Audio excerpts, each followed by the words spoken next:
Hello friends, I'm CS Shantanu Bete, your coach, and I have been teaching law subjects for last 20 years.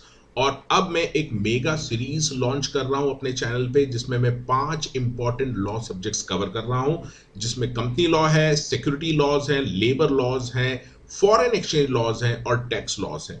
मुझे उम्मीद है कि ये सारे लेक्चर जो मैं डेली बेसिस पे अपलोड कर रहा हूं ये आपके लिए काफी बेनिफिशियल रहेंगे और आपको काफी कुछ सीखने को मिलेगा।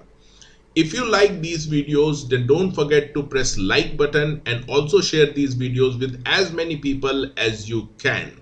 And also consider subscribing this channel. If you face any problem in these videos, then please post your queries in the comment section या फिर आप मुझे WhatsApp भी कर सकते हैं। Hello friends, I am Shantanu, your coach, and today we are going to cover Code of Criminal Procedure 1973. First, we will see the basic introduction of this act. The name is Criminal Procedure Code 1973 and it's a general law relating to criminal procedures. इसका मतलब whenever there is a crime, the court will follow the fixed procedure which is described under Criminal Procedure Code to decide the matter which are relating to crime. The code prescribes the procedure for the trial of offences which are specified in Indian Penal Code. So all the offences which are prescribed under Indian Penal Code 1860, this criminal procedure code will be followed by the court. Thus, the main object is just to supplement the substantial law which is contained in Indian Penal Code by prescribing the suitable procedure. So, the law is Indian Penal Code, and to this Indian Penal Code, Criminal Procedure Code Supplement CRPC is the short form of Criminal Procedure Code. Now, there are so many important terms. First, we will look at those one by one. So the first term is the offense. Offense का मतलब क्या होता है, पहले ये देख लेते हैं. Offense means any act or omission. या तो कुछ किया है किसी ने या उसने नहीं किया है जो उसे करना चाहिए था. It means any act or omission which is made punishable by any law, जो किसी भी लॉ में, इंडिया के लॉ में पनिशेबल है. ऐसा एक्ट या omission which is punishable under any law for the time being in force will be called as offense. In simple term, if we see, an offense is a wrong committed by an individual in the society. Now, this is very important. You have to remember there are four elements which constitutes an offense. There are four elements. First, there should be a human being. Second, there should be a mens rea. ये word आपको याद रखना है. Mains रिया का मतलब होता है guilty mind और गिल्टी इंटेंशन, गलत इंटेंशन. थर्ड है एक्टस लिया, दैट इज इलीगल एक्ट, जो कानून में नहीं बोला गया है करने को, वो आपने किया है. एंड इंजरी, लास्ट एलिमेंट है इंजरी टू अ पर्सन. तो यहां पर हम देखेंगे कि सबसे पहले there should be a human. Human के दिमाग में there is in his mind there is a guilt intention, दुर्भावना उसके अंदर है. अब ये माइंड में क्या आ सकता है कि he will murder the another person, this person. So this intention should be present for doing the offence in the human. The third is illegal act. Finally, he does a particular act. Let's say he shoot with a pistol to this person. This is an illegal act under Indian Penal Code. And finally, he suffers an injury due to this. So these are the four elements which should be present in an offense. So you have to remember all these four elements. First, a human being, then mens rea, then actus leas, that is illegal act, and lastly, injury. Now we will see bailable and a non-bailable offense. ये भी exam में काफी पूछा जाता है, section 2A. So before doing this, like we will go for a term bail. Bail का मतलब आखिर होता क्या है? Suppose any person is there in the custody of police officer or any officer under the law. If this person is released on bond, surety के basis पे इसको release कर दिया जाता है, then this is treated as a bail. So let's see the definition of the bail. It means release of accused from the custody of the officer of law, any officer under the law, and entrusting him to the private custody of a person. So this person is released, and there is another person under whom custody he will be there, private custody of another person, who become bound. So this person will be bound as a surety to produce the accused persons, to produce this person to answer the charges at the stipulated time and date whenever this person, accused person, will be called before the court or any officer. This person is bound to produce such person before that officer or the court. This is called the bail. So basically the bail means release of a accused from the custody of the officer in law. Now we will see what are the bailable offense and non-bailable offense. So the offense can be of two type: bailable, जिसमें आप bail दे देते हैं accused को, that is release कर देते हैं, and non-bailable in which we don't release the accused. Now bailable offense, an offense which is shown as bailable in the first schedule of the criminal procedure code. ये question आ सकता है, bailable offense कहाँ पर दिए है? shown as bailable in the first schedule of the criminal procedure code or made bailable by any other law for the time being in force, या किसी दूसरे लॉ में ऐसा लिखा है कि ये पर्टिकुलर ऑफेंस बेलेबल है, तो ऐसे सभी ऑफेंस को हम बेलेबल ऑफेंस मानेंगे. इसका मतलब ऐसे ऑफेंस के केस में अक्यूज्ड पर्सन को बेल पे रिलीज किया जा सकता है. Second is non-bailable offense. So it is just the contrast of that. Any other offense, that is any offense which is not bailable offense, will be treated as non-bailable offense. Now bailable offense are less serious in nature than the non-bailable offense. You have to remember this also. Bailable offense जिसमें release किया जा सकता है accused को, these are of less serious nature. Now again you have to see in a bail in case of a bailable offense. इसका मतलब not that serious, यानी जो less serious offenses हैं which are bailable offense, उसके case में accused should get a bail. It is a matter of his right that he can get a bail. Whereas in case of non-bailable offense, the accused may get the bail. It depends upon the discretion of the court. यानी ये पूरी तरह से court की इच्छा पर रहेगा कि ऐसे अक्यूज को जो कि ऑफेंस जिसने नॉन बेलेबल ऑफेंस किया है उसको वो रिलीज करे या नहीं करे. So it will be a discretion of the court to release the accused in case of non-bailable offense. Now let's see very important concept which is defined under section 438, that is the anticipatory bail. बहुत ही important है, इसको समझ लीजिए. एक तरह से advance में arrest के पहले ही आप बेल ले लेते हैं, that is called anticipatory bail. So anticipatory bail is a bail which is granted to a person who apprehend arrest but has not yet been arrested. एक एग्जाम्पल लेते हैं. Suppose this is a person who has committed an offence. ये offence कैसा है? It is a non bailable offence इसने commit किया है. इसका मतलब सीरियस नेचर का ऑफेंस कमिट किया है ऐसा कहना है. ऐसा उसे लगता है कि he might be arrested because of this offence. He might be arrested because of this offence. Then in such case he may apply to the court in advance. Before his arrest he can apply to the court. Which court? It should be High Court, to grant anticipatory bail. Now let's see the reason where any person has reason.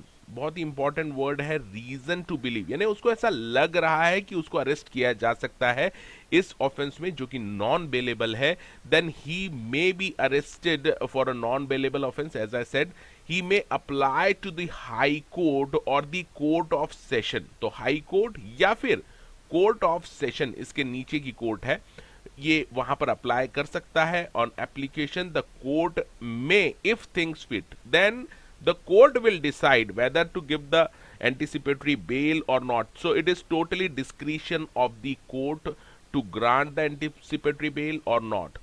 So if court decide that anticipatory bail should be given to such person, then the court may direct that in the event of such arrest he shall be released on the bail immediately. This is called anticipatory bail. Now there are certain conditions which are imposed while granting the anticipatory bail. ये भी question आ सकता है exam में, आपको याद रखना है. So the condition for granting the anticipatory bail are as follows. The first point is that the accused person shall make himself available for interrogation by the police officer as and when required. इसका मतलब है कि जो person को anticipatory bail दे रही है court, this person will be available for interrogation whenever the police officer will call him to come to the office. Second point है, he shall not threaten the witness. So you know that there can be a witness, eyewitness or any other witness who has seen that this person has committed a crime. So he will never threaten such witness so as to make them hostile. Hostile का मतलब है कि वो मुकर जाए, अपने जो गवाही दे रहे हैं वो गवाही न दें. That is called hostile, to become a hostile. So second condition is that such person, accused person, should not, will not threaten the witness so as to make them hostile. And the third condition is that he shall not leave India without prior permission of the court. So these are the three conditions for granting the anticipatory bail. Now we will see two important terms, cognizable and non-cognizable offense. ये भी exam में काफी पूछा जाता है.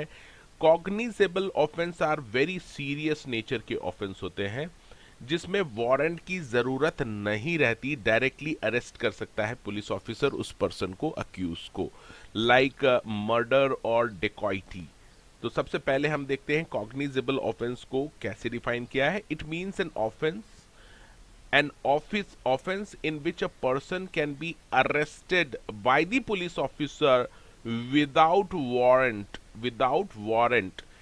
are generally more serious. तो ये offence जो रहते हैं बहुत ही सीरियस नेचर के रहते हैं और हेवीली पनिशेबल रहते हैं. पेनल्टी जो रहती है वो बहुत ही स्ट्रांग रहती है. In such cases, the police had hardly any time to obtain a warrant of arrest from the court. तो पुलिस ऑफिसर ऐसे केस, ऐसे ऑफेंसेस जो रहते हैं उनके लिए वो कोर्ट में जाके वारंट लेगा तब तक तो वो भाग जाएगा. बहुत ही सीरियस नेचर का ऑफेंस रहता है. That is why these are treated as cognizable, where the police officer can directly arrest the person without the warrant, as offender may escape by the time a warrant is obtained or tamper with the material evidence. So this is called cognizable offense. Example मैंने पहले ही दे दिए, like murder और dacoity. Cognizable means very serious nature के offence जहां पर warrant की जरूरत नहीं है, पुलिस ऑफिसर डायरेक्टली उसको अरेस्ट कर सकता है. On the other hand, non-cognizable offense means offense where the police officer cannot arrest a person without a warrant. These are of less serious nature as compared to cognizable offense. In these cases, injury caused to the society is very very small. So small injury होती है society को या other persons को या property को. So these are called non-cognizable offense where a police officer cannot arrest without a warrant. For example, non-cognizable offense are simple hurt, undue influence at an election and like that. Now here the term warrant has been used. Warrant का मतलब होता है when a police officer suspect that this person has done an offense which is a non-cognizable offense, then such police officer will have to get the warrant from the magistrate, magistrate से उसको permission लेनी पड़ती है arrest की, and then only he can arrest this person, this is called the warrant. आपने कई बार movies में सुना होगा कि मेरे पास अरेस्ट वारंट है आपका, लाइक दैट। सो वारंट का मतलब अभी आपको क्लियर है, पहले परमिशन लेनी पड़ती है पुलिस ऑफिसर को मजिस्ट्रेट से to arrest, and then he can arrest the accused person. Now let's see the definition of complaint. Complaint is defined under section 2D. Complaint means any allegation made orally or in writing. तो ये orally भी हो सकता है complaint, या फिर writing में भी हो सकता है. The main thing is allegation made orally और in writing to magistrate, magistrate के पास आपने ये एलिगेशन दिया है ओरली या राइटिंग में, for taking action under CrPC, that is taking action under the criminal procedure code against a person whether known और अननोन। इसका मतलब आप उस पर्सन को जानते हैं या नहीं, अननोन पर्सन के खिलाफ भी आप एलिगेशन लगा सकते हैं, दैट इज कंप्लेन फाइल कर सकते हैं। So against a person who has committed an offense. For example, your car has been stolen, but you don't know who has stolen. So here the person against whom you are filing a complaint is unknown person. So this is also will be treated as complaint. Now complaint does not include a police report. This question can be asked. A police report जो रहती है, police report, it is not a complaint. Police report means a report forwarded by the police officer to the magistrate. Now we will see the term investigation. आपने नाम काफी सुना होगा, investigation, inquiry and trial. तो सबसे पहले हम देखेंगे investigation. Investigation has been defined under section 2H. As per the criminal procedure code, investigation is to be conducted always by a police officer or any other authorized person. तो जिस भी किसी person को ऑथोराइज किया है, या तो वो इन्वेस्टिगेशन करेगा या फिर पुलिस ऑफिसर ये इन्वेस्टिगेशन करता है। What are the steps in investigation? तो इसकी आपको steps भी पूछी जा सकती है। तो सबसे पहली है proceeding to the spot, जहां पे क्राइम हुआ है, जिस सीन पे क्राइम हुआ है वहां पे जाना, proceeding to the spot, ascertainment of the facts and circumstances, और उसके बाद एक उसके जो circumstances थे, क्या रहे होंगे facts and circumstances, उसका पता लगाना। Then discovery and arrest of the suspected person. Then you have to think about who can be the person, suspected person we will call it here, and the person will arrest, the police officer will arrest that suspected person and will collect the evidence, and उसके बाद collection of evidence. तो ये पूरी जो procedure steps हैं collection of evidence तक, ये सभी इन्वेस्टिगेशन में कवर होता है। So again look at this, the investigation will cover the proceeding to the spot. सबसे पहले उस स्पॉट पे जाना जहां पे क्राइम हुआ है, then try to find out the facts and the circumstances of the crime, then discovery and arrest of the suspected person, and then try to collect the evidence. Evidence का मतलब है सबूत, उसके जो क्राइम के हैं उसको इकट्ठा करना। All these are covered under investigation. Now let's see the term inquiry. Inquiry is defined under section 2G. Inquiry is always conducted by the magistrate or a court. Police officer नहीं करता inquiry, magistrate करेगा या फिर court करेगा। Exam में ये भी पूछा जा सकता है। An inquiry includes every inquiry before trial, trial के पहले, to ascertain whether any offence has been committed and he should be put upon the trial और not. So again, let's see, the inquiry is conducted by magistrate or the court. An inquiry includes inquiry before trial to ascertain whether any offense has been committed and whether he should be put upon the trial or not. Now let's see the word trial. अभी हमने देखा trial का word use हुआ है, trial word. So what exactly trial means? Trial has not been defined under the criminal procedure. तो उसका general meaning देखना पड़ेगा.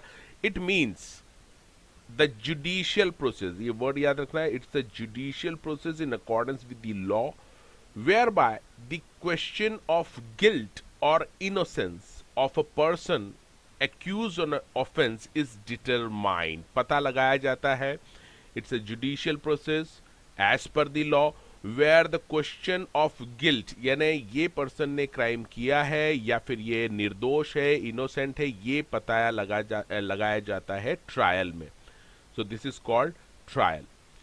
Thus trial ends. तो ट्रायल जब स्टार्ट होती है और एंड कब होती है, दो ऑप्शंस हो सकते हैं, यानी रिजल्ट ट्रायल के दो हो सकते हैं. पहला तो ट्रायल होने के बाद एक पॉसिबिलिटी है कि उसको कन्विक्ट कर दिया जाए, यानी उसको सजा सुना दी जाए अगर he was found of any guilty, and अगर उसने क्राइम किया है तो उसको कन्विक्शन हो सकता है. And second point is innocence. अगर वो निर्दोष साबित हो जाता है तो उसको बाइज्जत बरी कर दिया जाता है. That is called acquittal. So after trial there are two possibilities, either conviction or acquittal. या तो उसको सजा मिलेगी या उसे छोड़ दिया जाएगा. Now let's see the most important concept, that is the mens rea. सबसे important concept है ये क्रिमिनल प्रोसीजर का और इंस्टीट्यूट का भी पसंदीदा है. That is क्वेश्चन इसके ऊपर काफी आते हैं. So let's see what is mens rea. Mens rea is one of the principles of criminal law, that a crime is not committed if the mind of the person doing the act in question is innocent. यानी कोई भी crime अगर commit होता है तो सबसे पहले वो क्राइम कमिट करने के लिए उसके माइंड में ऐसे थॉट्स आने चाहिए, तभी वो गिल्टी माना जाएगा. फॉर एग्जाम्पल, इसको एक एग्जाम्पल से देखते हैं. सपोज आप अपनी कार में यहाँ पर खड़े हैं, कार आपकी रुकी हुई है, you are there sitting in the car. Suppose one person driving on a bike and collides with your car. You are standing, your car in stop condition, the person comes very fast on bike and collides with your car, and he died on the spot. Here there is no guilt mind in your case. There is no mens rea in your case, so you cannot be proceeded for the crime, because for doing the crime there should be a guilt intention. On the other hand, this person is here on the bike, and if you have in your mind that I will hit that person, and you are driving very fast and hit that person with your car and he died on the spot, here the mens rea is present, that the guilt intention in your mind was present, so it is sufficient to prosecute you for that crime. So if there is no mens rea, there is no guilt intention, then the person cannot be treated as cannot be punished. So it is said that actus non facit rem nisi means sit rea. इसको भी आपको बस याद रखना है, ध्यान रखना है कि these are the phrases. इसका मतलब ये होता है कि intention and act must both occur to constitute a crime. Crime के लिए ये दोनों का होना जरूरी है.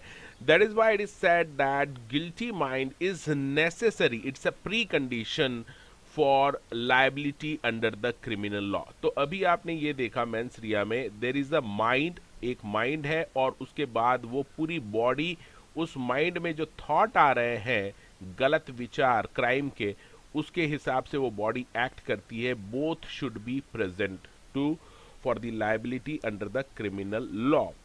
सो the general rule to be stated is there must be a mind at fault before there can be a crime. Yes, this statement is correct. It can be asked in the question.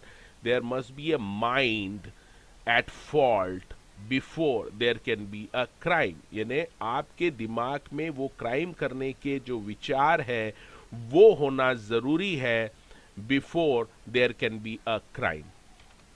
Now let's see two more terms, summon cases and warrant cases. These are defined under 2W and 2X sections.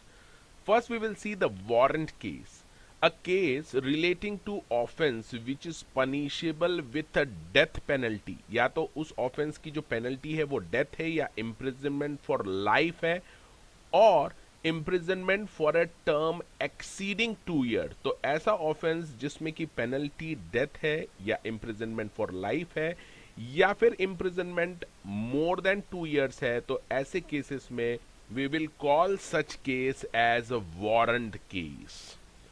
दूसरा है summon cases, a case relating to an offense and not being a warrant case. तो simply जो warrant case नहीं है उसे हम कहेंगे सम्मन केस. अब इसमें जो डिफरेंस है वो देख लेते हैं. Distinction between the two terms is based on the quantum of punishment that can be awarded. तो हैवी पनिशमेंट रहता है वारंट केसेस में as compare to summon cases.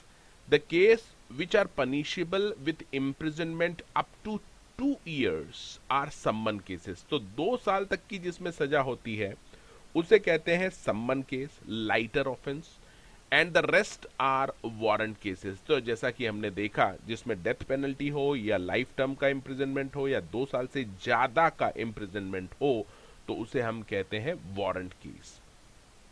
Further आपको इसमें याद रखना है कि इन case of A summon case है the court order is directly issued to person to produce himself before the court.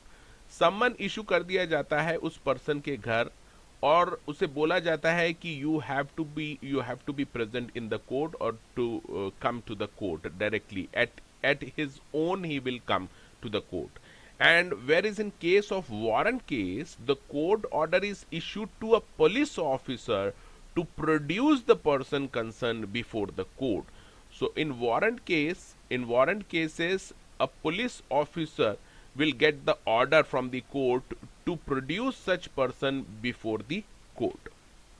Now let's see the term summary trial. Summary trial has been defined under section 260. इसके जो provision है वो 260 में है. Summary trial means a speedy disposal of cases, fast track disposal of the cases. So 260 provide that a summary trial can be conducted in respect of those offenses which are not punishable with either death or imprisonment for life or imprisonment exceeding 2 years. So first thing you have to remember is summary trial means a speedy fast track disposal of the cases. Second thing you have to remember that summary trial cannot be done in case of death और imprisonment or for life और imprisonment exceeding 2 year cases. तो ऐसे cases जिसमें death है, penalty या फिर imprisonment for life है या imprisonment exceeding 2 years है, उस केसेस में इन केसेस में summary trial is not possible. Again you have to remember the summary trial can be conducted only in respect of those offenses in which the value of the property does not exceed 2000. Very petty offenses जिसमें value of property is just less than 2000 rupees है या up to 2000 rupees है. तो 2000 रुपए तक के जो value रहती है प्रॉपर्टी की, ऐसे केसेस में समरी ट्रायल हो सकता है, फास्ट ट्रैक हो सकता है. Summary trial can be conducted only by chief judicial magistrate. ये भी याद रखना है, it can be done only by chief judicial magistrate. Exam में ये भी क्वेश्चन आ सकता है. Then section 262 says that if the accused is found guilty in case of summary trial, he shall not be sentenced to imprisonment for a period exceeding 3 months. तो इसमें जो ज्यादा से ज्यादा सजा होगी accused person को case of a summary trial, it will be maximum of 3 months.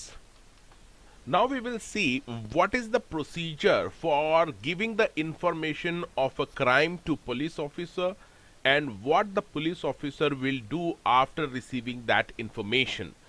So first let's see section number 154, which says that any person who is aware, any person who is aware of any cognizable offense may give information to police which shall record in the manner prescribed under Code of Criminal Procedure. That is the CRPC में वो information को record करेगा.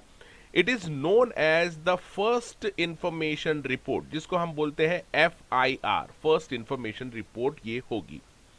Where the concerned officer does not record the aforesaid information, अगर मान लीजिए officer ने मना कर दिया रिकॉर्ड करने से, FIR नोट करने से, so what is the option with the person? Then the person giving such information can do the following. First, he can inform the superintendent of police, that is the SP. SP को वो inform कर सकता है regarding the refusal of the officer to record this information, कि ये police officer ने हमारी information जो क्राइम की थी वो रिकॉर्ड नहीं की है, ऐसा एसपी को बता सकता है.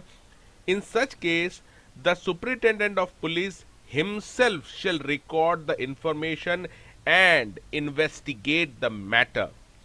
Inform the concerned magistrate, which in turn take action on the concerned police officer. और साथ ही साथ ये inform करेगा magistrate को, and then the magistrate will take action against the concerned police officer. Now let's see section number 155.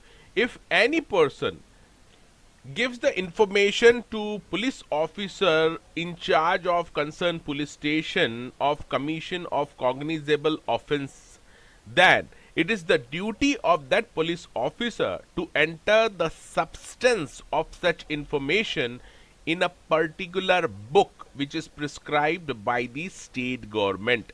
यहाँ central government नहीं है, state government के अंडर में आता है law and order. So the state government will prescribe the book, particular book, where the police officer will enter the substance of the information of non-cognizable offense. The officer thereafter shall refer the information to magistrate for appropriate action. Now section 155(2) provides that no police officer shall investigate a non-cognizable offense without the order of magistrate having the power to try such offense. We have already seen in case of non-cognizable offense, he will have to get a warrant first from the magistrate, and then only he can start investigate on that matter. Now let's say section 155 further provides that where in case relates to two or more offense, बहुत अच्छे से देख लेना कि अगर कोई case ऐसा है जिसमें दो या दो से ज्यादा ऑफेंस है, ऑफेंस 1 और offence 2 are involve, and one of them, at least one of them, is a cognizable offense, the case shall be deemed to be a cognizable. तो ये पूरा केस cognizable मान लिया जाएगा. इसका मतलब दो या दो से ज्यादा अगर ऑफेंस बनते हैं उस केस में, and even a one offense is a cognizable offense, the whole case will become the cognizable, irrespective of the fact that other offenses are non-cognizable. Now let's see the section 41.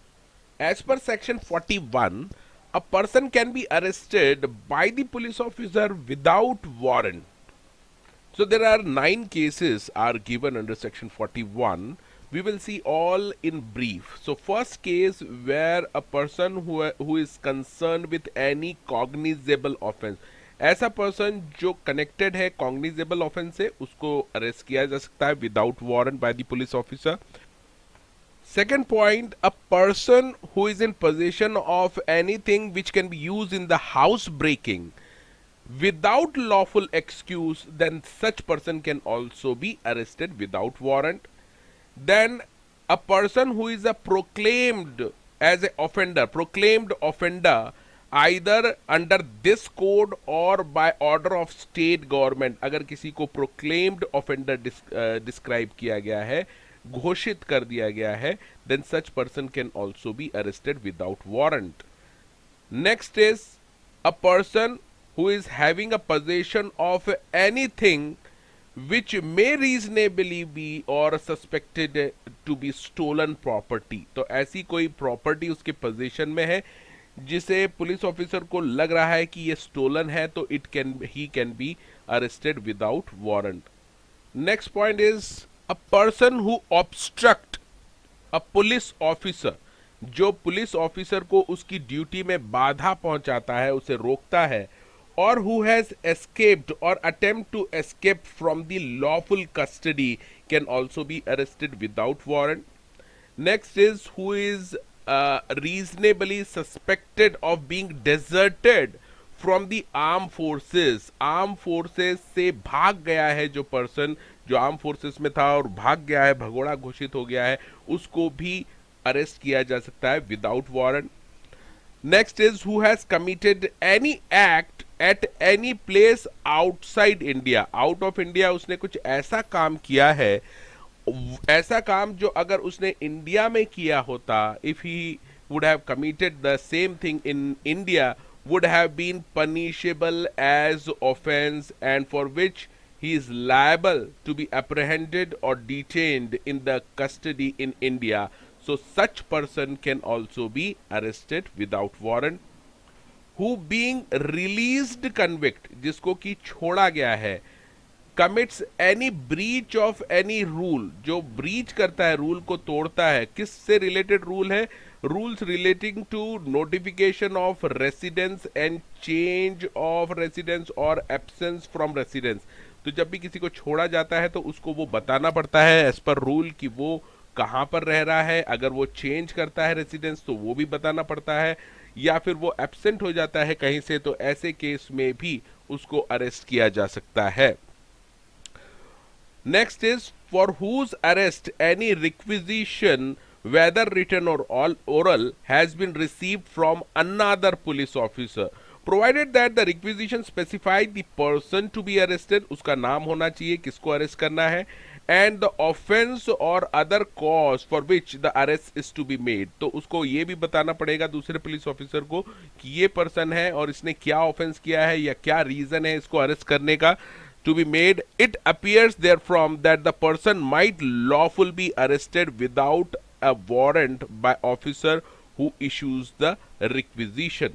तो इस तरह के case में जब कोई दूसरा police officer बताता है दूसरे पुलिस ऑफिसर को that such person should be arrested, और वो उसके साथ उसका ऑफेंस क्या किया है या क्या रीजन है वो भी लिखता है, तो ऐसे केस में भी वो ऑफिसर उसको अरेस्ट कर सकता है without warrant. Now let's see section number 42, arrest on refusal to give name and residence। अगर किसी से उसका नाम और उसका पता पूछा जाए and he is not giving that thing, then also he can be arrested under section 42। If any person who is accused of committing any non-cognizable offense does not give his name, residence, or give his name or residence which is false, basically वो गलत जानकारी दे रहा है अपनी नाम और पते की, या उसने नाम और पता बताने से मना कर दिया है, then he may be taken into custody. However such person can not be detain beyond 24 hours. तो मैक्सिमम जो पीरियड है डिटेंशन का वो 24 आवर्स है ऐसे केस में। If his true name and address can not be ascertain, तो police को पता ही नहीं चल रहा है उसका नाम और पता क्या है, तो ऐसे केस में मैक्सिमम डिटेंशन पीरियड 24 आवर्स है। और he fails to execute a bond और फर्निश सफिशिएंट सिक्योरिटी, तो ऐसे केस में भी 24 आवर्स के अंदर उसको उससे ज्यादा उसको डिटेन नहीं किया जा सकता। तो ऐसे में फिर पुलिस ऑफिसर क्या करेगा? In that event he shall be forwarded to the nearest magistrate having the jurisdiction. तो 24 आवर्स की लिमिट है मैक्सिमम डिटेंशन पीरियड, उसके अंदर that police officer will present this person before the magistrate having the jurisdiction। Now let's see section number 43 which talks about arrest by a private person। Police officer नहीं है, कोई normal person है and he can arrest another person who is committing an offense। तो यहां पर provision कहते हैं a private person may arrest a person who in his presence commits a non-bailable or cognizable or who is a proclaimed offender। तो दोनों ही case ये serious nature के हैं। नॉन बेलेबल ऑफेंस कमिट किया है उसने प्राइवेट पर्सन के सामने, या फिर कॉग्निजेबल ऑफेंस, दोनों ही सीरियस नेचर के। ऐसे केस में वो प्राइवेट पर्सन भी उसको अरेस्ट कर सकता है, पकड़ सकता है। And third is who is a proclaimed offender, जिसको कि घोषित किया है प्रोक्लेम्ड ऑफेंडर, उसको भी प्राइवेट पर्सन अरेस्ट कर सकता है। Now let's see some more important terms under CRPC. First is pleader and public prosecutor. So pleader is one who is authorized to present in a court and to practice as a lawyer. तो जो present हो सकता है court में और practice कर सकता है एज ए लॉयर, वो पर्सन प्लीडर माना जाएगा। और ऐसा person who take part in the court proceedings, या फिर ऐसा पर्सन जो कोर्ट में जो प्रोसीडिंग्स हो रही है उसमें वो शामिल होता है। तो यहां पर अच्छे से नोट कर लीजिए, it is not essential to be a lawyer to take part in the court proceeding. Anyone who is authorised to take part in the court proceedings will be treated as pleader. तो pleader का मतलब lawyer ही होता है ऐसा नहीं है। ऐसा कोई भी पर्सन जिसको कोर्ट प्रोसीडिंग में जो टेक पार्ट करता है, जो पार्टिसिपेट करता है, उसको भी प्लीडर माना गया है। Now let's see the public prosecutor. Public prosecutor is an officer of the court. ये एक कोर्ट का ऑफिसर होता है। There is one such person means एक पब्लिक प्रोसिक्यूटर होता है विथ एवरी हाई कोर्ट। हर हाई कोर्ट में एक पब्लिक प्रोसिक्यूटर होता है। And the work of public prosecutor is to conduct prosecution, appeals and proceedings for central or state government whichever has appointed them। तो यहां से ये बात क्लियर हो जाती है कि जो पब्लिक प्रोसिक्यूटर है ये हर हाई कोर्ट में एक होता है, एटलीस्ट एक होता है। एंड ये जो पब्लिक प्रोसिक्यूटर होता है इसको कौन अपॉइंट करता है? सेंट्रल गवर्नमेंट या स्टेट गवर्नमेंट। तो ये जिसने भी इसको अपॉइंट किया है, चाहे सेंट्रल गवर्नमेंट हो या फिर state government, he will conduct the prosecution, appeals और प्रोसीडिंग फॉर दैट गवर्नमेंट जिसने उसको अपॉइंट किया है। Now let's see section number 30, that is the sentence of imprisonment in default of fine। किसी पर्सन को फाइन पेमेंट करने के लिए कहा गया है, he needs to pay the fine, और अगर वो फाइन पे नहीं करता है तो ऐसे केस में उसको जेल की सजा हो सकती है। he can be sentenced to the imprisonment। However, आपको एक बात इसमें याद रखना है कि अगर किसी पर्सन ने फाइन नहीं पे किया है उसको आप जेल भेज सकते हैं, but the imprisonment shall not exceed 1/4 of the period of imprisonment which the magistrate can award as maximum imprisonment as per the law। तो मान लीजिए अगर किसी ऐसे ऑफेंस को उसने किया है, ऐसा कोई ऑफेंस किया है जिसमें मैक्सिमम जो टर्म ऑफ इम्प्रिजनमेंट बताई है वो 4 साल है, 4 years, और उसको कहा गया है कि भाई आप फाइन पे कर दीजिए। And if he does not pay the fine, then the magistrate can award the imprisonment to such person in lieu of fine, but such imprisonment cannot be more than 1/4 of the term prescribed as maximum punishment for that offense। तो यहाँ पर अगर maximum 4 साल की सजा है उस offence के लिए, तो 1/4 यानी 1 साल की सजा मजिस्ट्रेट सुना सकता है उसको, if he does not pay the fine। Now let's see some provisions related to, now we'll see some urgency के provision। urgency में किस तरह के ऑर्डर पास कर सकती है कोर्ट या फिर मजिस्ट्रेट, ये हम देखेंगे। Section 144, power to issue order in urgent cases, urgency है, of urgent cases of nuisance और अप्रहेंड डेंजर, खतरे के केस में। Where executive district or sub-divisional magistrate is of the view that immediate prevention or speedy remedy, immediate prevention, जल्दी से जल्दी उसको रोकना है, या उसको रेमेडी जो है वो इमीडिएटली प्रोवाइड करनी है, फास्ट प्रोवाइड करनी है, then to prevent obstruction, annoyance or injury to any person or where it appears to be a danger. किसके लिए डेंजर है? Danger to human life, health और safety or possibility of public tranquility being disturbed or riot, then in such cases the magistrate may pass an urgent order. Urgent order pass कर सकता है. This order can either stop any person, to stop any person from doing something that is disallowed under this act. तो ऐसा कोई काम करने से persons को रोक सकता है ये ऑर्डर जो काम disallowed है एक्ट में. Now let's see section 190, that is taking a cognizance of offense. Section 190 covers taking cognizance of an offense by magistrate. Magistrate खुद cognizance ले रहा है किसी ऑफेंस का. Now it can be done when he receive intimation. उसको ऐसा पता चलता है फैक्ट्स के बारे में इन फॉलोइंग वेज. किस तरह से पता चलता है? Upon the complaint of the offence. Complaint file की है उसके पास. When a police officer report the happening of such offence, या पुलिस ऑफिसर ने उसको रिपोर्ट किया है मजिस्ट्रेट को इस बारे में. when information regarding such offense is received from someone other than the police, या फिर इसके बारे में उसको मजिस्ट्रेट को पता चला है अदर देन पुलिस ऑफिसर, यानी किसी और पर्सन से उसको पता चला है, तो ऐसी केसेस में magistrate can take the cognizance of the offence. And apart from this, अगर उसको खुद ही ये पता चलता है on its own knowledge also, own knowledge जैसे उसको पता चलता है खुद ही को, then also he can take the cognizance of such offence.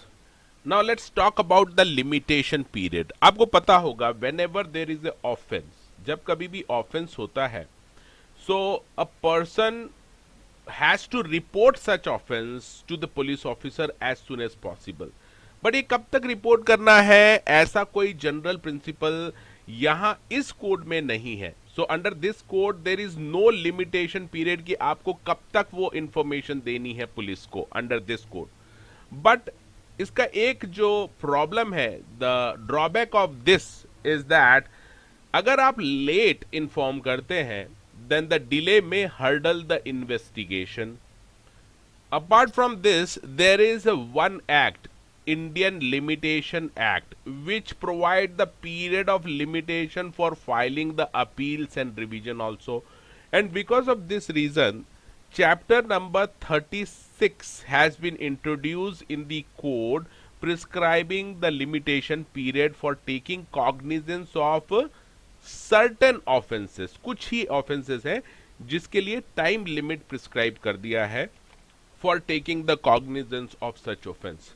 So as per this, no court shall take cognizance of offense after the expiry of period of limitation mentioned below.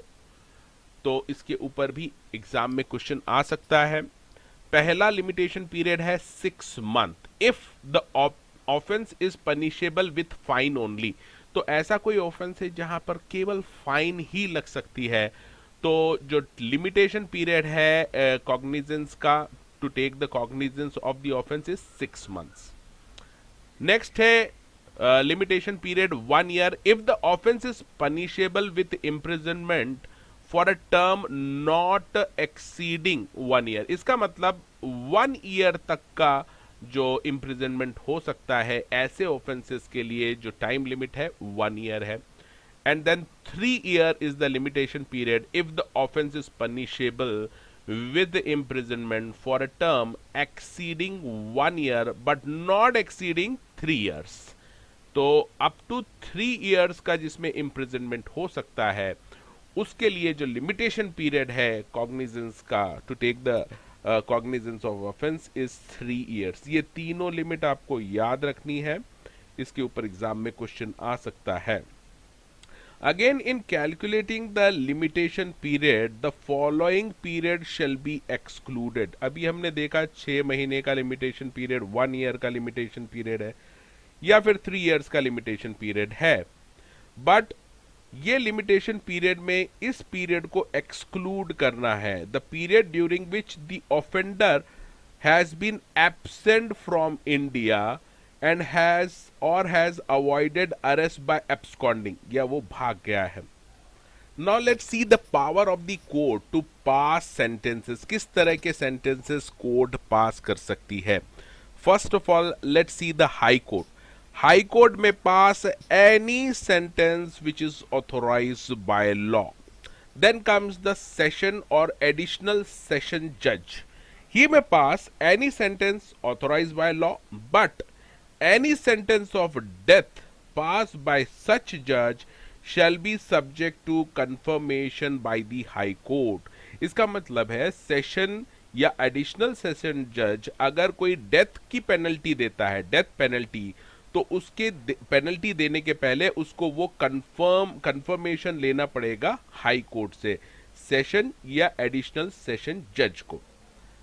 इसके बाद असिस्टेंट सेशन जज, he may pass any sentence authorised by law except sentence of death और imprisonment for life और imprisonment exceeding 10 year, exceeding 10 year.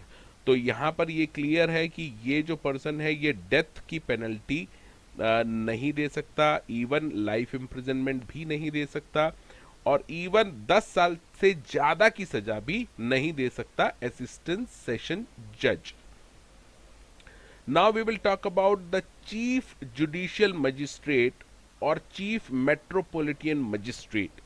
He may pass any sentence authorised by law except a sentence of death, imprisonment for life और imprisonment exceeding 7 years. तो यहाँ पर जो difference है वो 7 year से ज्यादा का इम्प्रिजनमेंट ये चीफ जुडिशियल मजिस्ट्रेट या चीफ मेट्रोपॉलिटन मजिस्ट्रेट 7 साल से ज्यादा की सजा नहीं दे सकता। इसके बाद आते हैं magistrate of the first class और metropolitan magistrate. He may pass sentence of imprisonment for a term not exceeding 3 years. केवल 3 साल तक की सजा सुना सकता है, उससे ज्यादा की सजा नहीं सुना सकता magistrate of the first class या मेट्रोपॉलिटन मजिस्ट्रेट। एंड इसी के साथ या फिर फाइन नॉट एक्सीडिंग 5,000 रुपीज, तो ज्यादा से ज्यादा फाइन वो 5,000 रुपए तक का लगा सकता है, या फिर बोथ यानी 3 साल तक की सजा या फिर 5,000 रुपए जुर्माना, यहां तक की सजा सुना सकता है मजिस्ट्रेट ऑफ फर्स्ट क्लास या मेट्रोपॉलिटन मजिस्ट्रेट। इसके बाद करते हैं magistrate of the second class. He may pass sentence of imprisonment for a term not exceeding 1 year, तो 1 साल तक की सजा ही ये सुना सकता है, और फाइन नॉट एक्सीडिंग 1,000 रुपीज, या फाइन मैक्सिमम 1,000 रुपीज तक ही ये लगा सकता है, या फिर बोथ।